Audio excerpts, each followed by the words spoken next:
Now, I have to say there are many truly moderate Muslims in Britain. This is a controversial thing to say, I know in some circles, but I believe it to be true, and I'll define what I mean in a moment. But there is nevertheless a huge number who are not, and as we heard just from Janet, the numbers who believe, for example, in the primacy of Sharia law and so on. The problem we have in Britain is that our establishment has effectively redefined what it is to be a moderate Muslim. I believe there are moderate Muslims, but our establishment says that the majority are moderate, and they mean something quite different. What do they mean? By a moderate Muslim, they mean a Muslim who does not intend or support or will promote the murder of fellow Britons. That's it. If you are a Muslim who supports the jihad across the world, if you are a Muslim who supports the fight against the coalition in Iraq, who supports suicide bombings in Israel, that doesn't make you any less a moderate, because that's just resistance. So we have the phenomenon of our establishment believing that Sheikh Qaradawi, of whom you've just heard from Robert, the man who says it's a religious duty to commit suicide bombings in Israel and to blow up the coalition forces in Iraq, Sheikh Qaradawi is regarded, or has been regarded until now by our British political and security establishment, as not simply a moderate, but actually as a role model. Why? Because Sheikh Qaradawi says it's a tactical error for Al-Qaeda to blow up Britain. Therefore, he's a man with whom we can do business. This is what the British call pragmatism. You might have a rather different word for it. So we've heard about the extreme views of Muslims, and I can add to that, just to make you even more aware of what problem we have.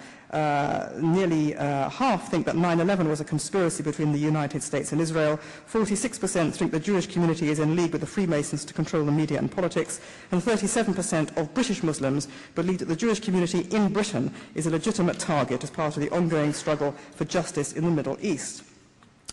Personally, I see the problem as this. We have a kind of continuum of extremism. If you think of a continuum as a line, on the far edge of the line are the people who want to blow us up. Behind them is a slightly larger number of people who are supporting them. In total, they are a small proportion of the British Muslim community. In absolute terms, they're a terrifying number, but in proportion of the Muslim community in Britain, they're a very small number. The vast majority would not go there. However, that does not mean the vast majority are moderate. On the contrary. Among the people on the continuum, the vast majority who would not go down the road of terrorism or violence are people who believe variously or together the following precepts: that Islam is that the West is a conspiracy to destroy Islam, run by America; that the Jews are the puppet masters of the West; that we should live under Sharia; that the Muslims should live under Sharia law; that Israel is an illegitimate state founded by European Jews being plonked in the middle of a country called Palestine, which was historically the country of Muslims and Arabs. Now, instead of facing this down, this mindset of error and propaganda and lies and hatred, our political and security establishment has been instinctively an appeaser. It believes, fundamentally, the problem is this: it believes that all terrorism across the world, and Islamist terrorism is no different. It believes that all terrorism is rooted in discrete, identifiable geopolitical grievances. Iraq, Israel, Palestine, Kashmir, Chechnya, Bosnia, cause of choice, but basically terrorism is linked to those things. And therefore the way you deal with Islamist terror, which is driven by all these things, is to solve the grievances. So thus we have our Prime Minister committing the absolute folly, which he's believed for many, many years, that if you solve Israel-Palestine, you diffuse Muslim terror, because you kind of draw the sting of Muslim rage.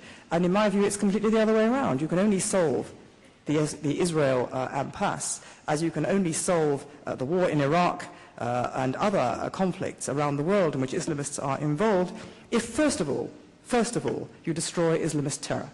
And it's that way around, not the other way around. However, our establishment doesn't get this, and as a result, it's had a strategy to combat Islamist terrorism in Britain by tackling what it calls the underlying causes, which it defines as our foreign policy, discrimination, poverty, Islamophobia, and all the rest of it. So we now have, for example, Sharia-compliant mortgages, a great advance. We have a government which put a toe in the water some time ago and said we must stop forced marriages. I mean, 14-year-old girls being basically taken to Pakistan and elsewhere to form marriages is an abomination to us. We all agree, but they've now withdrawn from that. We're not going to have any legislation to stop this because in case it offends the Muslim community. And perhaps most remarkably of all, we have our police talking now about making their own intelligence on terrorism available to certain selected representatives of the Muslim community before the police undertake any terrorist raids in order to get their approval and consent. We have brought radical Muslims into the very heart of government as advisors, people who subscribe to the tenets of the Muslim Brotherhood, to Hizb ut-Tahrir, and we have allowed or are allowing an enormous mosque to be the largest mosque in Europe apparently, seating some, 40 to 70,000 people, to be built on the site of the Freudian slip, of the Olympic Village, so that when Britain hosts the Olympics in 2012, next to the Olympic Stadium, when people come to see what Britain has on display as its great sort of cultural excitement, and this is what Britain's all about, next to the Olympic Stadium will be a mosque, the largest mosque in Europe. What a statement that will be. Worse still, this mosque is being funded by the Tablighi Jamaat. The Tablighi Jamaat is said by the FBI and French intelligence to be the antechamber to Al-Qaeda and the most significant recruiters to Al-Qaeda in Europe. There is virtually no discussion about this in Britain. No planning authorities have raised an eyebrow. There have been no members of parliament leaping up and down. The government is silent. That's the problem. Why have we got this problem? Well, I've written a whole book about this, and I've only got about 3 seconds left, so I will make it brief. The fundamental problem is that in Britain, we've simply lost the national plot. For the last 3-4 decades, we've been hollowing out the whole notion of British national identity and values, which have created a kind of vacuum into which radical Islam has seen its opportunity and poured in. Britain has quite simply, and I'm talking about the elites, not about the people. There is a great gulf now in Britain between leaders and led. But among the elites, the political elite, we have lost belief in ourselves as a nation and indeed in the idea of the nation itself. We tell ourselves that because the nation is rooted in particulars of a history, a language, institutions, a religion, a culture, because it's particular, people who come from elsewhere feel aggrieved that they can't immediately share into this. And therefore the nation is illegitimate. The nation produces strife. The only legitimate polity is the supranational polity. So in Britain we now think legitimacy resides not in Britain but in supranational institutions and laws such as the United Nations, the European Union, the International Court of Justice, the International Criminal Court, European Court of Human Rights, and so on. And this is part of a drive to destroy and remake the British nation and culture through the doctrine of multiculturalism, the idea that says, the doctrine that says a majority culture is illegitimate because it's rooted in particulars. The only legitimate culture is a multiculture in which all values of minorities must be given equal status to those of the majority. It doesn't take a rocket scientist to realize that is a way of destroying a majority culture.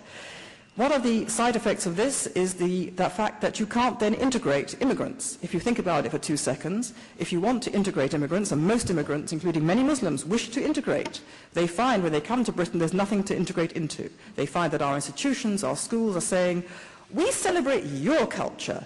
Your identity is rooted in where you came from. That is your integrity. And we're going to celebrate your culture. Our culture is rubbish. And anyway, it doesn't really exist. So they've got nothing to hang on to.